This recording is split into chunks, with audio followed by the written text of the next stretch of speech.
Welcome to the Underground, the Steel City Underground, the black and gold standard for Pittsburgh Steelers coverage. Now, here are your hosts, Joe Kuzma and Brian E. Roach. Hello, everyone, and welcome to another edition of the Steel City Underground podcast. My name is Joe Kuzma, and joining me as the least prepared team in sports broadcasting, as well as a bunch of amateur nimwits who know nothing about football, another dummy, my good friend, Mr. Brian E. Roach. Brian, you can no longer be my partner in crime, my colleague, my cohort, and everything else. We got to get rid of silly catchphrases, and at the same time, apparently we know we just pull things out of our posterior and don't have a clue what we're talking about. So, how are you today? Weren't we always very open about that second part?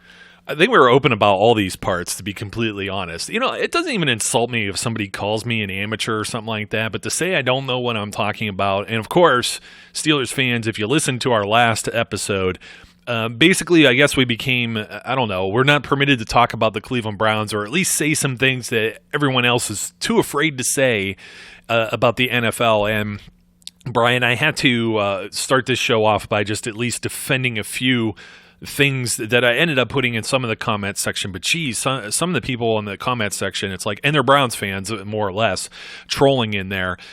Guys, there is such a thing as, punctuation, returns for sentences, so I could at least read some of these giant blocks of text that you put out there when you try and make a counter argument, and when you're rambling, I don't know, there was one thing, and I know they're Browns fans, so they don't listen to the rest of our shows, or they just, they took snippets or heard little things, or just responded to the title, which is the social media thing that happens. Everyone they don't read or listen to anything or watch anything. It's just, let's respond to the headline. And look, I don't think the Browns are a double-digit win team. It doesn't mean I don't think they're going to be competitive within the AFC North. And even offline, we were discussing some of these comments, Brian, and even you said, you could easily see them at least be in second place in the division, right? Absolutely. I'm pretty sure I even said that within that podcast. What I don't see is I'm going to host the AFC Championship in Cleveland. We're going to the Super Bowl, all because we signed a bunch of people who have never played together, and we have a rookie head coach. And that's what I don't see. Yeah, and a second-year quarterback. And I said the same thing. 11, 12, 13 wins, I think, is a very lofty expectation. I know that, I peed in the Cheerios Browns fans because they're really excited. Well, you guys get excited every year, every offseason. Someone didn't understand the comment of winning the offseason. That's meaning what you got on paper doesn't actually translate to wins when we start playing football games in the fall. And I got a little bit, a little perturbed by some of this. I joke about the least prepared thing. A lot of times we pull statistics that other people just simply do not have. When we get them from somewhere else, we attribute it to someone else. But these are things that I pulled up myself, and there was a little bit of an argument. I'm going to be bringing this up today, too, because we're going to tick off another fan base within the AFC North. And we're talking about the AFC North. Why? Because the Steelers play all of these teams twice a year, and these are the teams they have to compete with in order to get a playoff spot, whether that be by winning the division championship and hosting a home playoff game, or by virtue of hopefully they've been good enough to sneak into one of the two wild card spots afforded within the AFC. So only 6 teams get to make the playoffs, you know what I mean?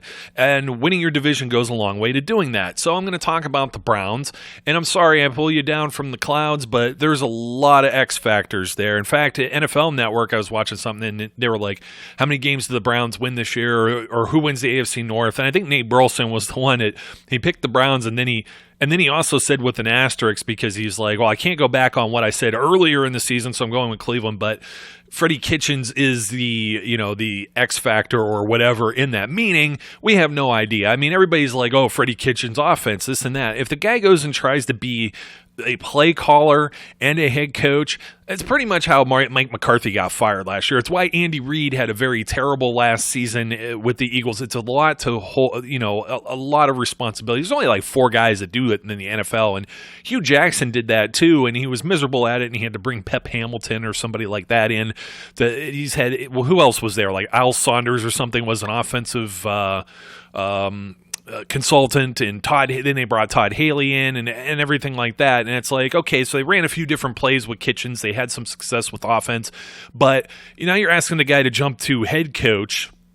I would be far more, I don't know if this fits you too, Brian, but I'd be far more terrified of the Browns if Freddie Kitchens would have just been the OC and they either kept Greg Williams as a head coach or found another head coach.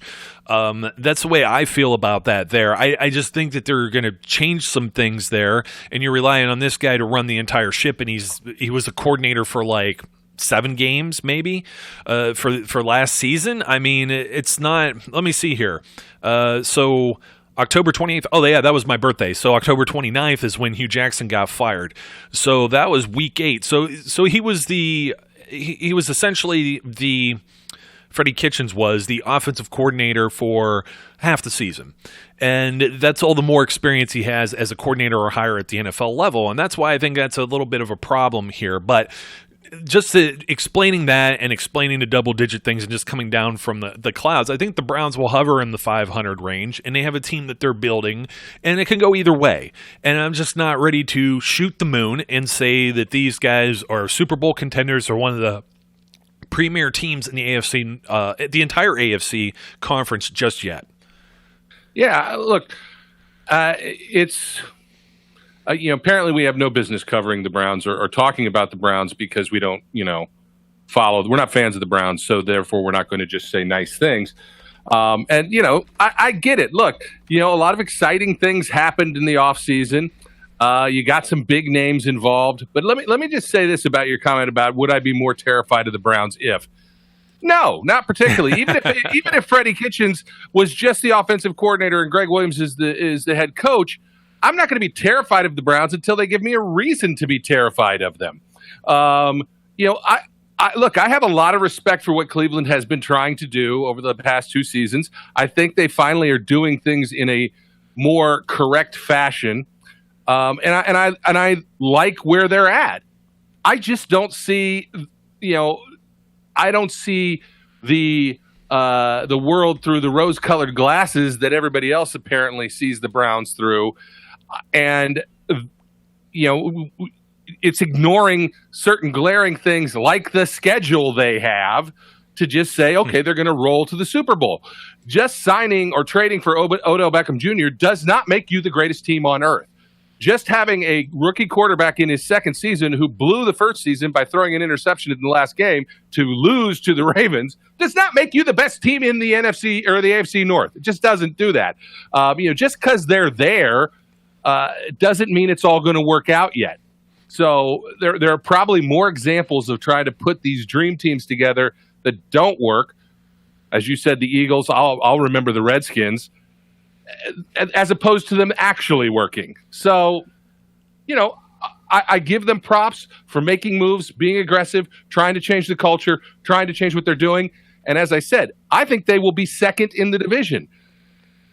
But I don't think they're going to win double-digit games. Yeah, they might be 8-8. They might be 9-7. Yeah, and I don't necessarily want to drone on about Cleveland because we need to jump to Cincinnati as part of our preview, but there's going to be some comparison and some contrast here with that. And, of course, I see what John Dorsey's doing there, and he appears to be doing a far superior job as GM than any of his predecessors there in Cleveland. And quite the mess that he, inherited as everybody, whenever a GM or a new coach comes in, it's always, wipe the slate clean. They want their thing. And as so the coach goes, does the quarterback go. So that'll be interesting to see. But I wanted to jump, speaking of quarterbacks, I want to talk about Roethlisberger for a second because someone had made mention of that, I made a comment that Ben made AB his millions. And of course, I got tore up all over that. Okay, so of course AB has to put in the work, but without Ben Roethlisberger as his quarterback, is AB one of the these record-setting wide receivers and making oodles and millions of dollars? I mean, there's only a few guys he could have ended up with that I think he would have been at the same level, and that's the entire point I was trying to make. Is that this is a common occurrence with Ben Roethlisberger. I think we did an entire show about this, didn't we? About replacing Antonio Brown, and we talked about how Santonio Holmes got traded away and how Roethlisberger made him look like a stud, and then his career kind of dissipated from there, and Mike Wallace kind of fell off the charts there too. And really the only guy that was successful outside of that was overshadowed by other talent, the Young Money crew or clique or whatever they were, was Emmanuel Sanders. And he went and played with Peyton Manning. Now, whereas Emmanuel Sanders is still a decent wide receiver, but that's kind of the way I see it. When he has Trevor Siemian or whoever the heck Denver's had throwing passes out there the last few years, Case Keenum and guys like that, he's not at the same level he was with Ben Roethlisberger or Peyton Manning. And that's what I was trying to make the comparison with. Somebody laughed at me about commenting about Eli Manning, and I know the guy, he picks his nose, he looks like a bum, he has a reputation for throwing a lot of interceptions, but he doesn't miss games. He only missed them because Ben McAdoo was a terrible head coach, and the Giants have had a lot of different problems with their organization over, they used to be about as consistent as the Steelers. They are a model NFL franchise, and they've had their problems for the better part of a decade now, almost. And, Eli Manning has 2 Super Bowl rings. Somebody made the comment of, well, he has Saquon Barkley, and that's the whole reason. Well, duh.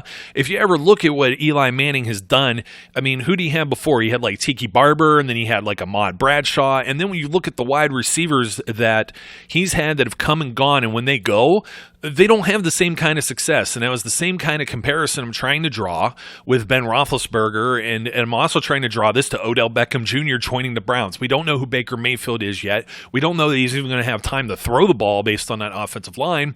And when you look at Eli Manning, there's guys like Hakeem Nicks. Now, I understand Victor Cruz screwed up his knee and kind of wasn't the same, but tried to make a comeback. But he's another guy that kind of fell off. There was Mario Manningham, very much a Super Bowl type hero, and it's Santonio Holmes-esque. And who else was there? There was like a Steve Smith, and there was a handful of people. The only one that really stayed consistent and had a post-Pittsburgh career of note that was still pretty good, Pro Bowl level, was Plaxico Burress. And guess what the constants were there? Ben Roethlisberger, Eli Manning. So when you make fun of and try and say that Odell made Eli, I don't know. Eli has made several other receivers look very good over the years. And just to make a comparison, when you try and say that I don't know what I'm talking about here. Eli Manning had more attempts, more yards, and a higher completion percentage and a full point lower on his interception percentage than Baker Mayfield did last year. Now, he had 3 more starts, 2 more full games than Mayfield. I get Mayfield's a rookie, but Eli Manning wasn't necessarily. They're almost on par, or Eli better. Okay, Baker threw a few more touchdowns, but when you get in the red zone, maybe it's Saquon Barkley having more touchdowns that takes away from that. There's other intangibles, but you're only going to say that Eli threw 6 more touchdowns, but Mayfield also threw 3 more picks in 3 less starts than Eli Manning, the interception machine. Okay, let's put it into perspective. They're kind of on a level playing field, as much as you don't like to hear that. And I know Baker can run around and Eli's old and really can't. But, Eli's been around and has done this and he's proven. So I'm not pulling this out of my butt. The statistics are there. The eyeball test, okay, Giants versus Browns. Browns didn't have a winning season last year either. Period. No. Look, it doesn't matter. I'm going to just say this up front. It doesn't matter who the quarterback is. I am not declaring them the greatest quarterback in the history of the universe or the savior of any franchise until they've had 2 or 3 seasons, because I'm old enough to remember great initial quarterbacks who turned into crap. A lot of them. A lot of them. That's why I was not going to be Dak Prescott is the greatest quarterback in the NFL until he started showing me more. And while he's been okay, I don't think he's necessarily lived up to the hype that everybody thought he was going to have. I'm not going to say that that's going to be Baker Mayfield, but I'm not going to say that it's not. Same thing with Patrick Mahomes. When Ben Roethlisberger won the first, 15 games, I wasn't ready to say he's the greatest quarterback since the history of the franchise. Why? Because I knew how he was being used that season.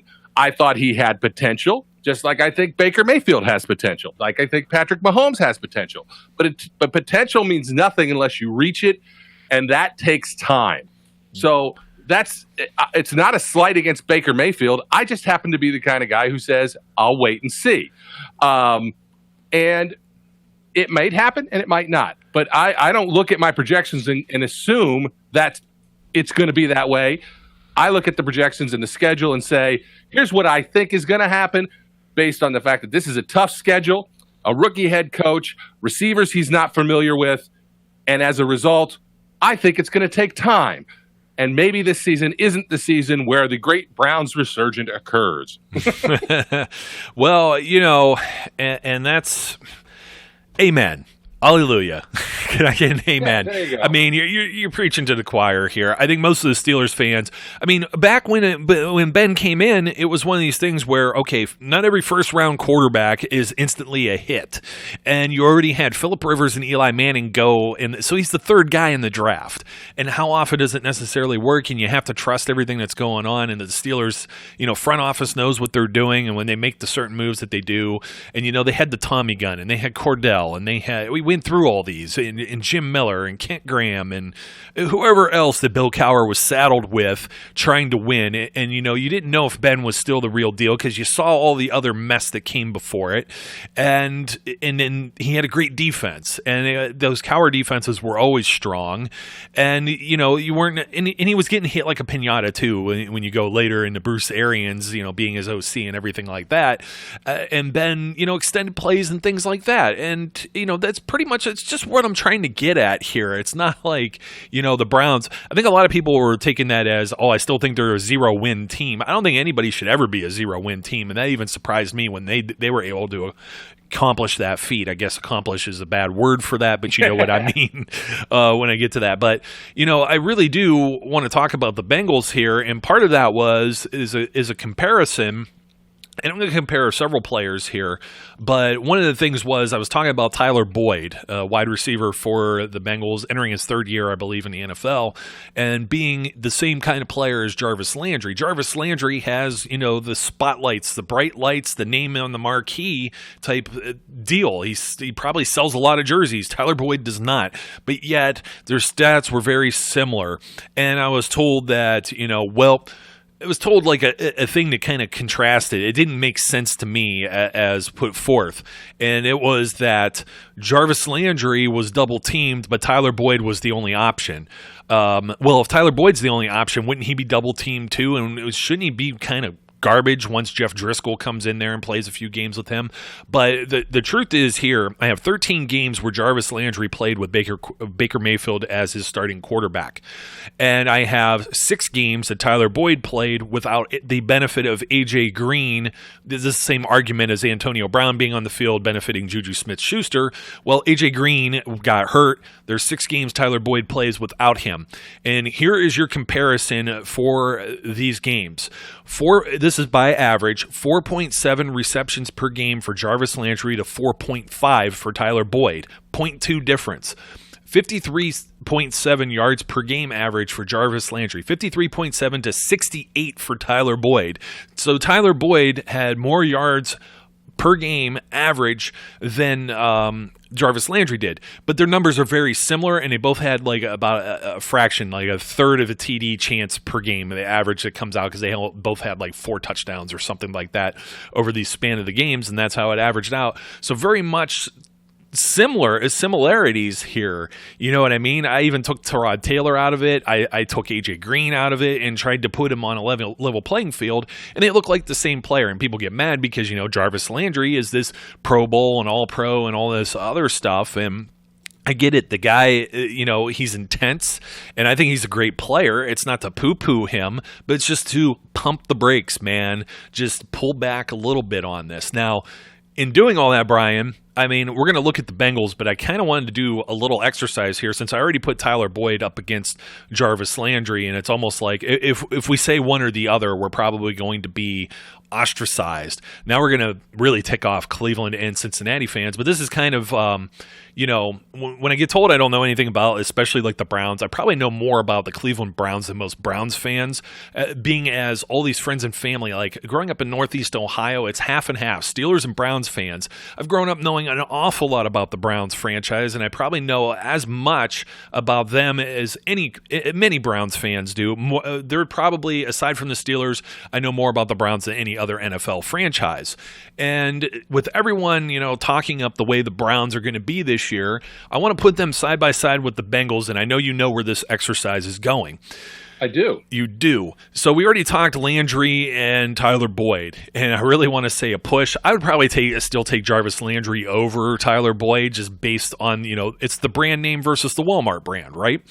Yeah, sure. So AJ Green or Odell Beckham Jr., because these are supposed to be the outside guys. Now, I understand Tyler Boyd is probably going to play outside and Landry's going to move to a slot, and it may benefit him more. And, we'll look at some of the other receivers aren't very exciting for either squad, but A.J. Green and Odell Beckham, I think, is a very fair comparison, for 2019, because Jarvis Landry moving the slot may put him up against somebody else, and it's obviously going to be Jarvis Landry. But for all intents and purposes, last year, Jarvis Landry was an outside receiver, and so was Tyler Boyd. So the question is, A.J. Green, coming off of injury again, entering what? Isn't he entering the magic year we talk about, age 31? Against Odell Beckham, this is a push for me because AJ's the bigger, probably maybe more, I don't know, I don't want to say more physical. Odell gets physical too. But it's very hard for me to choose one or the other either way when you compare Cleveland against Cincinnati. Like I'm going to go with you on the Jarvis Landry over AJ Boyd or over Tyler Boyd. I'm just going to mix the two together and create a new receiver, AJ Boyd. We will make him better. Yes, he can be number 3. But look, here's the thing. Green has been injured not just the past season, but the past 2 seasons.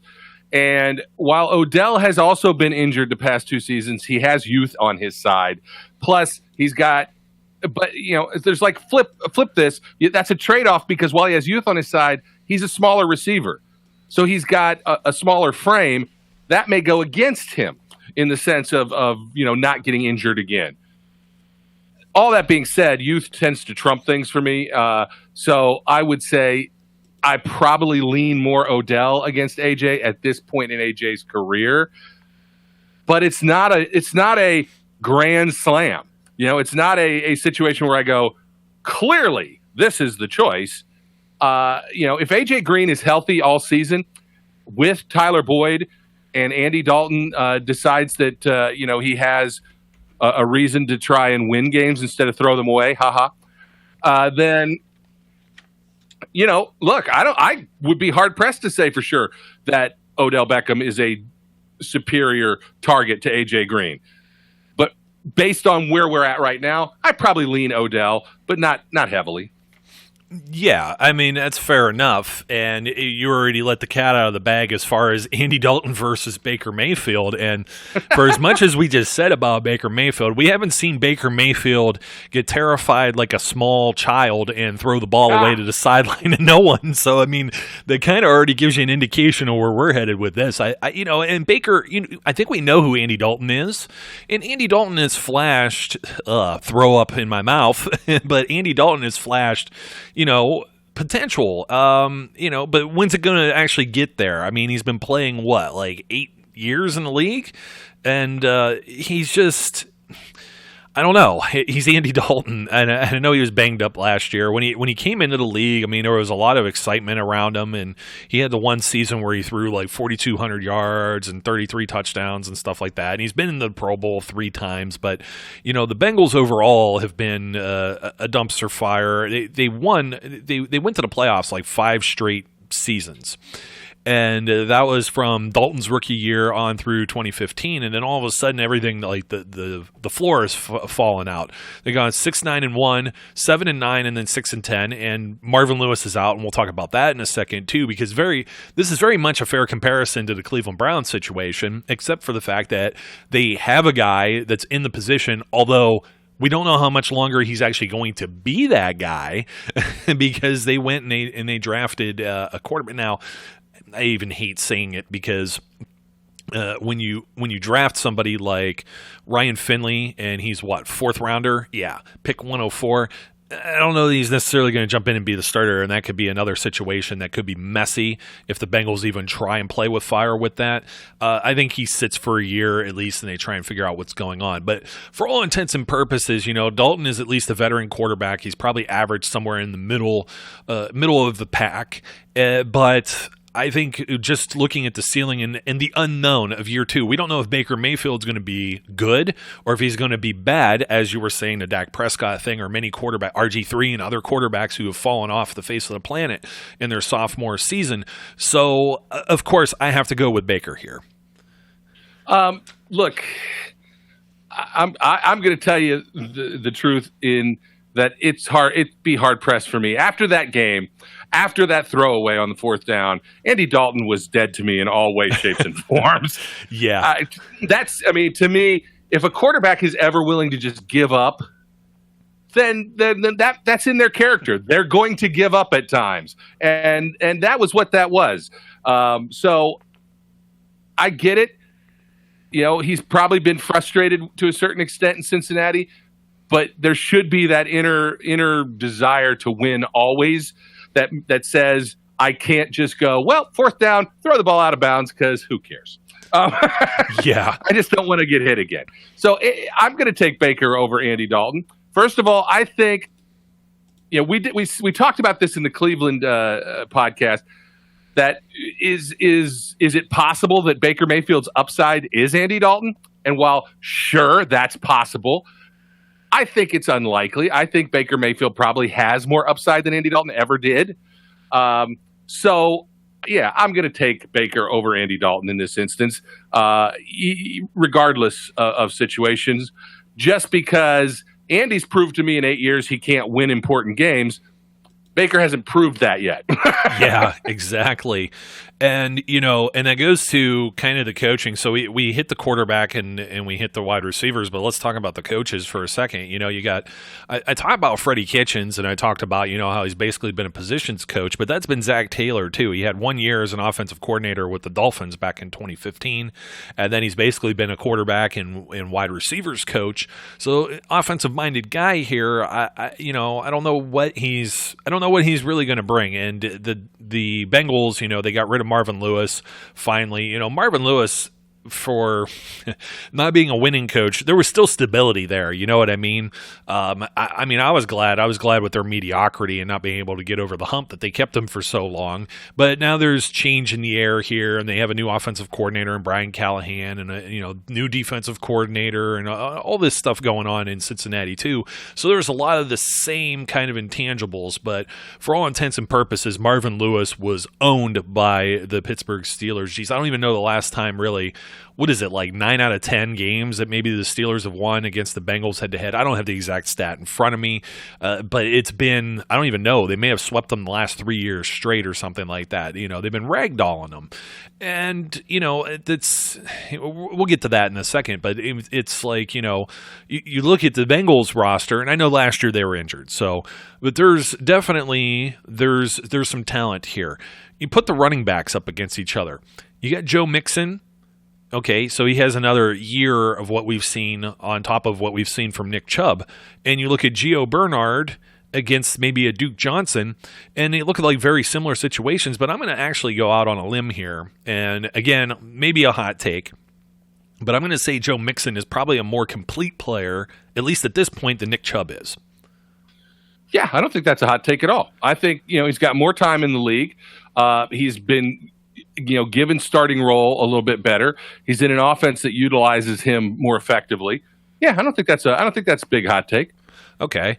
Now, what to do about the Bengals offense? Well, the Bengals, let's go to the Bengals tight ends real quick before I go to their offensive line, because their offensive line, we've talked trash on them for years, maybe since the inception of this show. But the tight ends, Tyler Eifert, they got CJ Uzomah.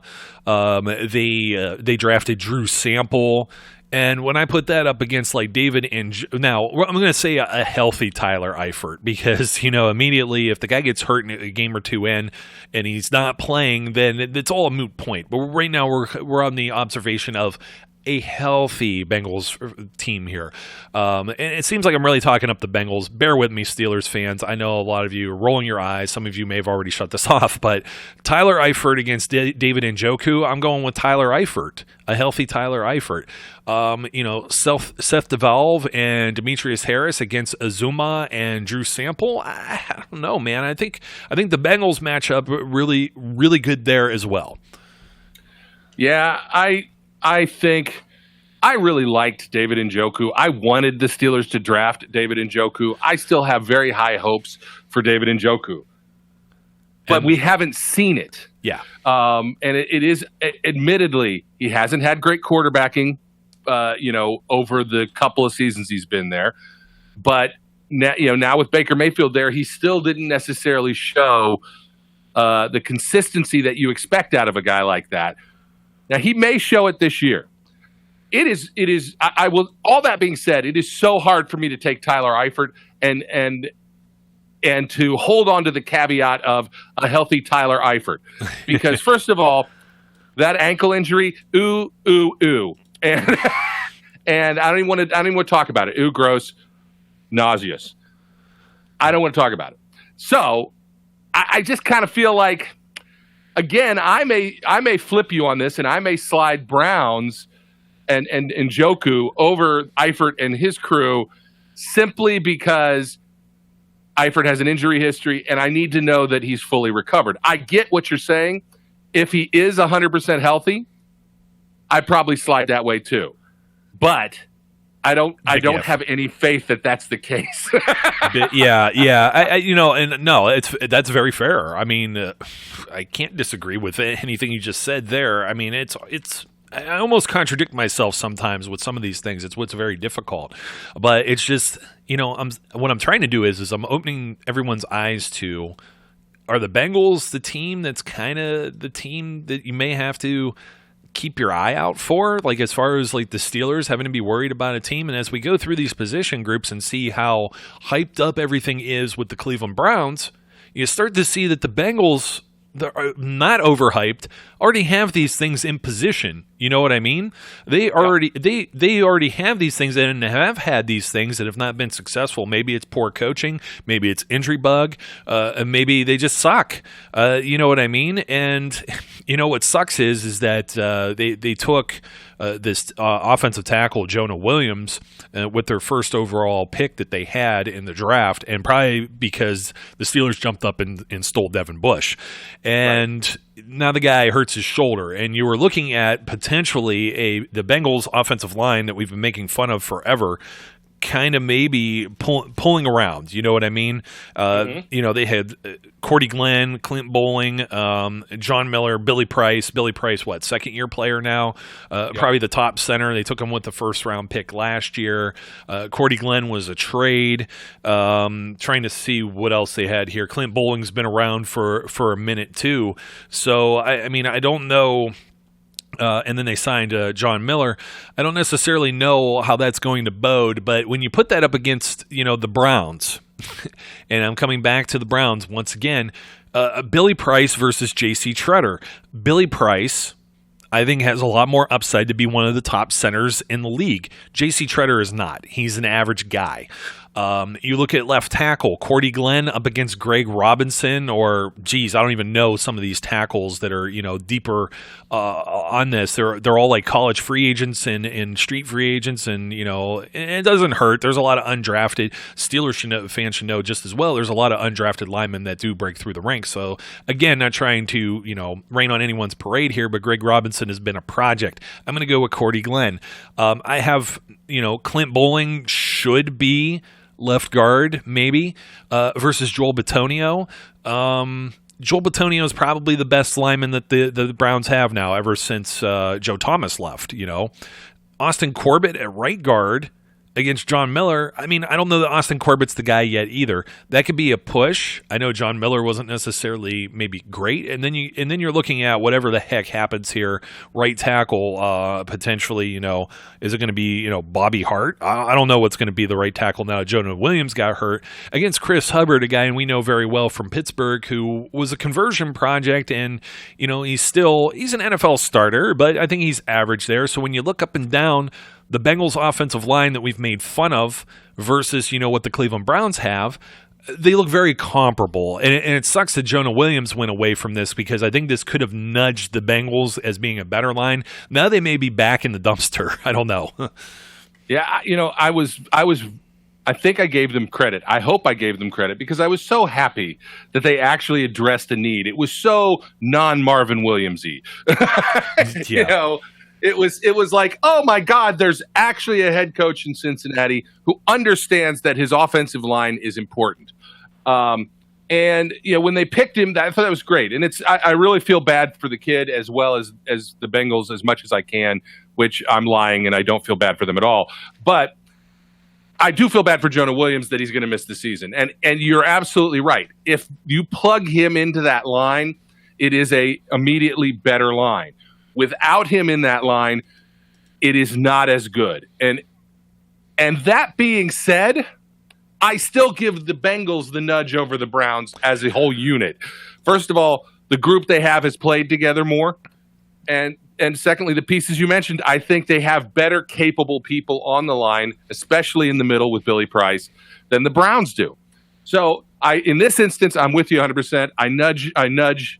Probably not even a nudge. I solidly feel the Bengals' offensive line is better than the Browns' offensive line. And it actually makes me feel strange to ever say the Bengals' offensive line is better than anybody else's. Yeah, and you know what I forgot to, as I was leafing through people in the depth charts here, I forgot to mention that Nick Chubb and Joe Mixon both had the same amount of rushing touchdowns last season.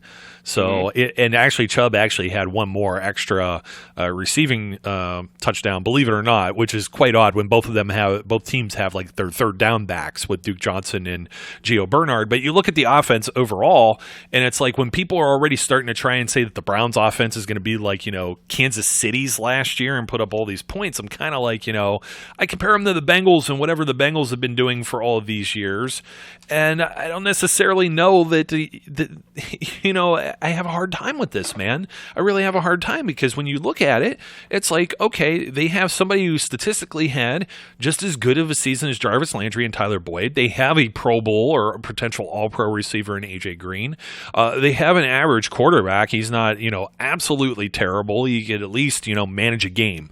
I'll put it that way. They have an upside running back as well, and they have, patchwork offensive line with, peaks and valleys here, and it looks very similar is where I'm at. When you get to the defense is where it gets interesting, because, you start to put up some guys like, like Myles Garrett, and I know there's all the talk of Olivier Vernon and Sheldon Richardson, but what do you do with that versus, Carlos Dunlap and Sam Hubbard, who was pretty strong last year too? And he's kind of a swing guy in there, and you have Jordan Willis as your defensive ends.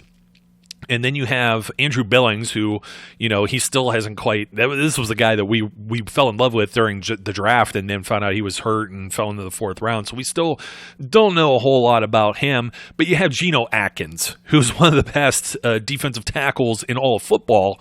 And I don't know that I would put Larry Ogunjobi and Sheldon Richardson in the same category as Geno Atkins. I know where Carlos Dunlap kind of falls in here. And then you have another sack machine that might turn around this season and do some stuff in Carl Lawson. There's certainly, the Bengals defense is deeper with those front four, at least in terms of depth. I think the Browns, again, have the brand names, and I think, you got to go with like Myles Garrett there. But again, we made the comparisons with like Olivier Vernon and whatnot, and I look at the overall front four, and I'm like, there's definitely similarities here as well. I don't think it's unfair to say that the Browns have the best talented individual yes. in what's his face. Now, you just said his name, like Myles Garrett. Okay. See, sometimes I forget. Anyway, getting old. I am old, and I feel like that's a true statement. The Browns have the best talent as an individual player currently. I think the Bengals overall have a better defensive line unit than the Browns do when you equate depth, overall consistency across all players, and all those things. I lean towards the Bengals in the defensive line, despite the fact that Myles Garrett is a beast. And did you notice that none of the Browns fans gave us credit for being all on Myles Garrett's nuts? I know. It's almost like what's up with that? they didn't hear, anything that was praised just wasn't heard, unfortunately. And you do talk about that, the talent wise. The Browns had 3 more sacks last season than what the Bengals did as a unit. Geno Atkins had 10, Dunlap had 8. You compare to what the Browns had, Myles Garrett overwhelmingly was the guy with 13.5. So you got to hope somebody else picks that up, because Ogunjobi has, had like 5.5, and then some of it came from their linebackers. Carl Lawson was only available 7 games last season. He only managed to get 1 sack. That's after a rookie season where he had 8.5. And Sam Hubbard in a rookie season had 6. They have the potential there. They most certainly have the potential. When you go into the linebacker core, really the only thing the Bengals lost here, the only starter, and actually kind of a partway starter since he was oft suspended, Vontaze Burfict, is out of town. And, again, it's ability versus availability and what he does to your team and puts you in a hole with penalties and things of that nature. Otherwise, you obviously got to go the linebacker route with the Bengals. Well, now it's like, they got a whole bunch of things going on here. You got Preston Brown, you got Nick Vigil. Those are guys that have been around. They drafted Jermaine Pratt. And then they have Jordan Evans, Hardy Nickerson Jr., Malik Jefferson, Chris Worley. There's all kinds of guys hanging around here. But anyways, that's the only starter. Vontaze Burfict, and then, of course, Vincent Ray, who was kind of his backup as well. That's the starting position. That's the only thing that the Bengals really lost. I mean, they lost Jake Fisher, who only started like 1 game. They lost Tyler Kroft, who, I think he got banged up too as part of all those injuries, and he only had maybe like 5 starts or something of that nature too. He only had 2 starts. And everybody else, it's like, okay, Tom Savage or Adolphus Washington, Andre Smith, these guys barely played. They barely appeared in games, as opposed to, some of the more wholesale changes that the Browns are making. Even if they feel it's an improvement at that position, it's a change. It's something new, and it's got to work. I mean, I remember everybody was freaking out, just name somebody that the Patriots had, and they got to work out there. A Josh Gordon or a Coney Ely or one of these, or Josh Gordon had maybe a bright spell or 2, but like I remember when Ocho Cinco went there and he was going to be the next Randy Moss, and that didn't work out. It doesn't always work out, okay? And that's kind of the thing here. I look at the linebackers. You got Cleveland has Joe Schobert, they have Christian Kirksey, and Mac Wilson, Sione Takitaki, Jannard Avery will be in that mix too, and it's like, well, okay. I don't know. The Browns have some guys that are blue collar guys. The Bengals have some guys that are blue collar guys, and I really don't know which way to go with either of this. But again, very similar.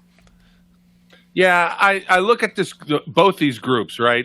And the Bengals, while you say they didn't lose a lot with Vontaze Burfict because he wasn't always there, they did lose the most talented linebacker they had. Mm-hmm. And there's good and bad to having lost him. There's part of me that doesn't know whether Steelers fans should be happy he's gone or not, because as much as he did things that annoyed us, those things that he did that annoyed us oftentimes were stupid and caused the Bengals to lose games. So, I don't know. But I'm not overly awe-inspired by any of the Cleveland linebackers. I'm not overly awe-inspired by any of the Bengals linebackers. I think that if you look at this, if you want to talk about potential, right, I think that the Browns, because they have a lot of young players there, and really kind of filled in their draft board in the linebacker position, with Takitaki and some other guys, and they did the same thing in the previous year. I think I would lean towards the Browns if I'm just talking about potential. But again, you don't know. So it's kind of the same thing. I don't see a standout player amongst either one of these groups. I think that can be a potential liability for both these teams as the season rolls on. I kind of feel like this is where I go, I don't know, it's a push. I just don't see anybody that makes me go, wow, that's a better group.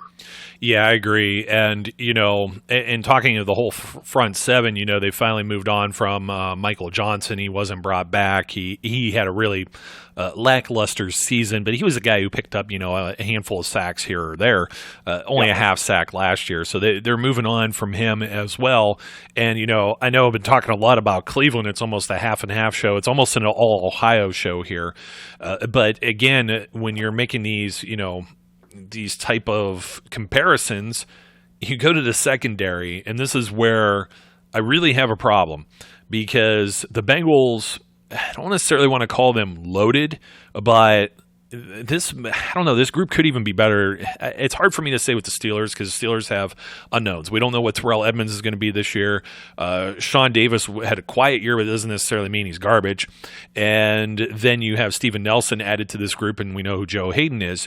You look at what the Bengals field, Dre Kirkpatrick, great cornerback, right? William Jackson III. I think he's a great cornerback in the making, and somebody I'm very jealous that I wish the Steelers would have got, as well as Jesse Bates. And Jesse Bates had a hell of a rookie season. Sean Williams has been around there for a minute. He was a third-round pick. He was a guy that should have never come in when they were moving on from Reggie Nelson and George Iloka. And he's another guy that's very quiet, like a Sean Davis or something of that nature. They're secondary, and then you look and it's like, I always laugh because B.W. Webb shows up somewhere where I'm reading. This guy's always fighting for a roster spot somewhere. He was with the Steelers for a minute too. Darquez Dennard in the slot immediately puts this group, if it wasn't already over the top, over Denzel Ward is entering a second year. Very promising young player, somebody I do like. Could be one of the top corners in the league. Could grow into that role. Grady Williams, we don't know. Okay. Morgan Burnett, we do know. I mean, it's just, and who am I missing? It's like, take your pick, TJ Carey or whatever playing as a nickelback. I'm going to take Dennard over him as well. And there's Denarius. So you have Demarius Randall as the other safety in the Browns group too. And I mean, I really like Jesse Bates here, and I think he's somebody that could be a game changer or a playmaker. But overall, the collective of that secondary, I think, is stronger with the Bengals. This is the one I feel the most confident saying is stronger than what the Browns have comparatively.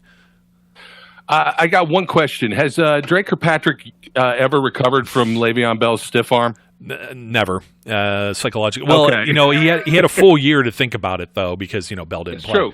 He didn't play. Nonetheless, look, here's the thing. The Bengals have consistently felt like they've taken high cornerbacks in the draft. For years, it felt like they were always drafting a corner in the top 2 rounds. And the only problem with that is it also doesn't always feel like it's panned out and given them this incredible shutdown secondary. I like William Jackson a lot. I like Jesse Bates a lot. I'm okay with Dre Kirkpatrick. He doesn't scare me. Not for the money he's paid. Yeah, not for the money he's paid. But, again, as you said, it's Denzel Ward and a group of who? That goes over there in the Browns. It's like, I'm sorry, that's what you got. You got Denzel Ward and guys.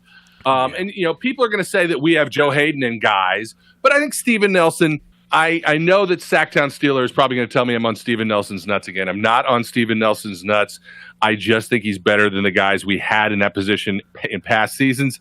And despite the fact that, yes, he got thrown out a lot in Kansas City, he also had a pretty decent rating from the folks at PFF and all that hooey. So great. I think it's an improvement. So I don't know that we can say it's Joe Hayden and a bunch of guys at this point. I just think the Bengals have been stocked, and because they have 2 players who I think can make a leap this year and be better, this is a solid. The Bengals have a better secondary than the Browns do. The Bengals may have the second best secondary in the AFC North. So, it's I'm not 100% saying that. I'm just saying they may. At the end of the season, we may go back and say that. It won't matter if the linebackers let them down and the line lets them down. Same thing is true in Cleveland. And it may not even matter, in Cleveland if the defensive front isn't able to generate more sacks than just with Myles Garrett. that Denzel Ward's good. Who knows? It just, this is, I think, a solid Bengals side wins in this instance. I have great respect for the Bengals corners. I don't necessarily fear them all. I think that there's a good chance William Jackson can turn into a guy that we go, gosh darn it. And I say that knowing it's a family show, and that's not what I wanted to say. No, that's fair. And you're probably wondering, okay, where's the punchline in all of this? You're saying all these things. I'm not necessarily saying all these good things about the Bengals. The whole entire point is that if you're sitting here just completely perplexed after about 40-some minutes as to how we've said all these Bengals players and that are good, this is the bring the Cleveland Browns back down to earth. Come on, Browns fans.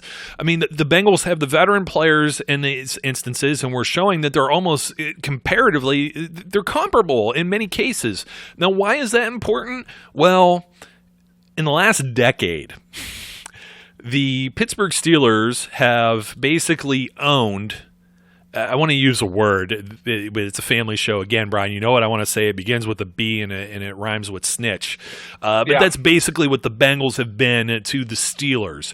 The Bengals have only won 3, count them, in this decade, since November 8th, 2010, 3 wins over the Steelers. That's all the Bengals have to their name out of 19 games played head-to-head. They have not won a game against the Steelers since a 16-10 victory on November 1st, 2015.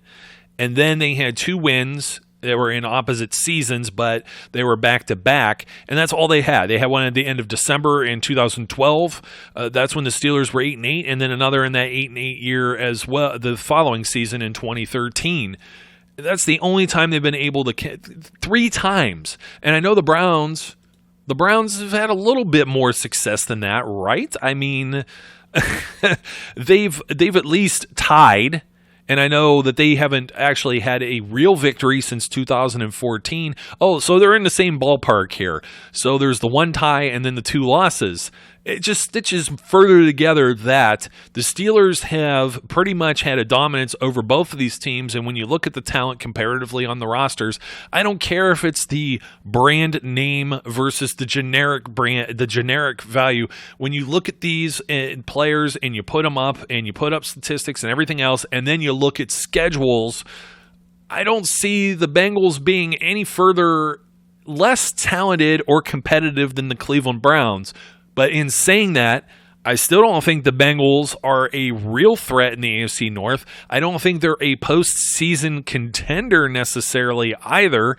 And that's where it falls to your earlier comment of why you think at least the Browns get a nudge and could be the second place team. But again, why both of these franchises are hovering in the 500 range. We're talking, 7-9, 8-8, 9-7, and not double-digit win seasons in 2019. Yeah, it's, if nothing else, you've got a group on the offense. If AJ Green stays healthy, if Tyler Eifert stays healthy, you have a group that's played together for several years. Okay, that means something in the sense of the quarterback being familiar with where the receivers are going to be, with what they like to do, with where they like the ball. And if that's the case, then this is a different Bengals team. They still have to overcome some limitations on the offensive line because of losing Jonah Williams. But I think that there's a stronger offense if everyone's healthy. I just don't feel confident that they're all going to stay healthy because, as I said, once receivers start to get dinged up and with the types of injuries that Tyler Eifert has suffered, it's just hard for me to say, oh, yeah, there's history that shows they'll be 100% healthy this year. So, in that sense, that's why I feel like, okay, the Browns can nudge into second place. The Bengals could easily be that team and be a much more threatening overall team than the Browns if everything gelled perfectly. But again, I guess you could say if everything in Cleveland gelled perfectly, they could be a much better team too. Mm-hmm. the chances of all of that occurring are so slim. And, if you want to live in a fantasy world, that's fine. And at the end of the season, so many people have said, midway through the season, we're going to come back on here and we're going to show you how great, and you're going to have to eat your words. I will.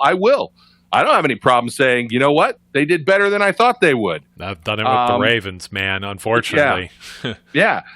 But that doesn't change the fact that there are legitimate reasons to be concerned about these teams and their projections for the season. And as much as everybody wants to be all over the nuts of the Browns, there are legitimate reasons to not be. Yeah. So, and I get being excited. If it was my team, I'd be excited about all those moves as well. But I'd still have, but at the same time, I'd still have concerns. And we've talked about concerns with the Steelers, and we're going to talk more as we get closer to camp. Some of those concerns. And I mean, the biggest one, chief overall, is Antonio Brown leaving. But we've seen before, and we've discussed and went into detail as to why that's basically it. The other hole that they had was Devin Bush. They made the move for that, and they made sure that Cincinnati didn't get him. And I think that's huge, and that's a detriment to the Bengals. And then, of course, the detriment is losing Jonah Williams, who could have, I don't know if he'd be their best offensive lineman. I still really like Billy Price. But then again, we always talk about being Buckeye homers too. So you got to go with that as well. But really, I mean, the guy's a freak. And you know what? They also drafted Michael Jordan too, the Ohio State center from this past year. So, they're still trying to load up there. I looked at the schedules. I wanted to compare the big difference in the two when we said to Cleveland. How big of a difference does it make that Cleveland draws the Tennessee Titans and Denver Broncos versus, let me see who the Bengals ended up getting here because I just lost it, the Raiders and the Jaguars. I mean... it's kind of a push. I have no idea what the Jaguars are going to be. I think the Titans will be solid. The Jaguars with Nick Foles, I have no clue. I have no idea what's going on with Fournette and all these other things, and they may have some in-house trouble too. You got a lot of trash talkers there. You got the guy Telvin Smith or whatever all of a sudden just retired out of nowhere too. I mean that's kind of craziness. But the Raiders, I have no idea I don't know who's luckier to have the Broncos or the Raiders there. I don't know which of those teams are going to be any good either. So you got teams with questions, and of course when you're talking about that, those are November games, so who knows what's going to look like. But when you rifled down the first 5 games for the Browns as we did, it was the Titans, Jets, Rams, Ravens, and 49ers, 3 of them on the road, and 1 of them at home in primetime against the Rams. You got the Bengals are also on the road in 3 of their first 5 games. They go on the road against the Seahawks. That'll be tough to open up the season. They host San Fran for a 1 o'clock game at home. That could prove to be beneficial to them just based on travel and West Coast teams. But then again, we don't know. The 49ers, the 49ers, for all intents and purposes, are the West Coast version of the Browns when it comes to hype and names in the brand names on paper. I mean, really, you look at their front 7 and their front 4 there. I mean, they're pretty loaded, at least on paper too. And then, that was also a compliment to the Browns. Come on here. And then they got to go to Buffalo, short road trip. Is Buffalo still a dumpster fire? And then they have the Steelers on the road, which is not going to be an easy game, and that's a Monday night game. Primetime in Pittsburgh. And the Steelers have an extra day of rest. That's going to be tough for the Bengals, especially since the Steelers have owned the Bengals. So when you look at that, Seahawks, Niners, Bills, Steelers, and then at home against the Cardinals, another team they get the benefit of a 1 o'clock against the West Coast team. So you have, let me say it one more time. They have basically the NFC West. 3 of the 4 NFC West teams in the first 5. They have the Seahawks, 49ers, Bills, Steelers, Cardinals, rather than the Browns starting out with the Titans, Jets, Rams, Ravens, and 49ers. I think the Bengals may have easier sledding at the very beginning. Now, you're really talking about, can teams be 1-4, 2-3, 3-2, 4-2, 5-1 in that range? And you may actually see something pan out where the Bengals could be a game up on the Browns in the first 5, and then the whole narrative, the whole script gets flipped. Yeah. We talked about Cleveland's schedule and how I think that's a much rougher schedule in some ways. here's the ways that the Bengals schedule is tough. You open those first 8 weeks up on the road at Seattle. I think that it's not unfair to assume that's going to be a loss. And you close that 8 weeks on the road with the Rams.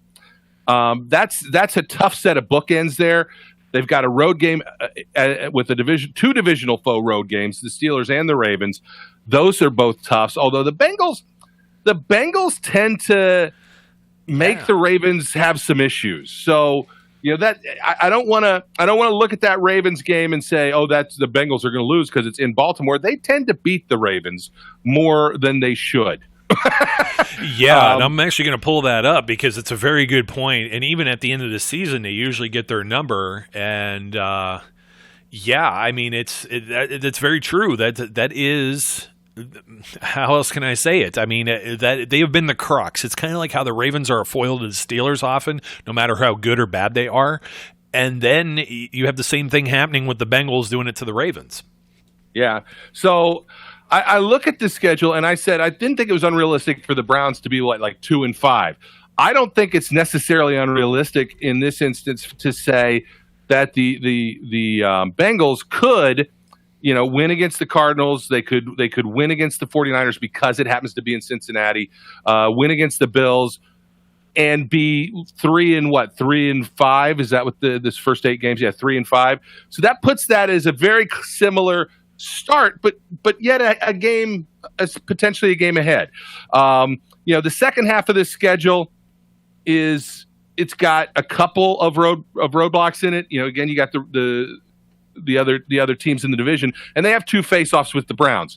And look, if these two teams are fighting for a potential second place spot and maybe a wild card at 9-7, if that gets you into the playoffs, neither one of those Browns games is a gimme for either team, right? So, look, they got the Jets, they got the Dolphins. That doesn't scare me. The Raiders, I don't care. They don't scare me. Sorry, they just don't. But they're probably going to lose to the Patriots. I think they're likely to lose to the Steelers. But if that's all they lose in the second half of the season, you kind of see where it's possible they could compete. I don't know that I see that. I still think the Bengals probably end up with a losing record somewhere around 7-9. They might get to 8-8. I currently piece them in as third in the division, although I think earlier in the season I had them in last. I've sort of rethought that as I've looked at things moving forward, and I have them sitting around third in the division. But we said this last time around. I think it's possible a second team comes out of the North, but it's unlikely in my mind because I think the second place team in the North is going to be at best 9-7. And I don't know that that's going to get a wild card spot. And we've talked about how bad the Bengals have been in recent years, but here you go. I got the number for you, Brian. The Ravens are 8-10 against the Bengals this decade in 18 games. That's wild to me. And you think about how much the Steelers have dominated, but look at this dominance. The Bengals have only lost to the Ravens in the last 11 games. They have a 3-8, or I should say, 8-3 record against the Ravens. The Ravens have only been able to beat them. So 3 is like this magic number that keeps reoccurring. It's almost like biblical or something like that when I'm pulling up these stats. But that's pretty crazy. But anyways, I think we need to wrap on at least the Bengals, the AFC North part of this. The Ravens show is going to be coming up right around the corner and bookending this too.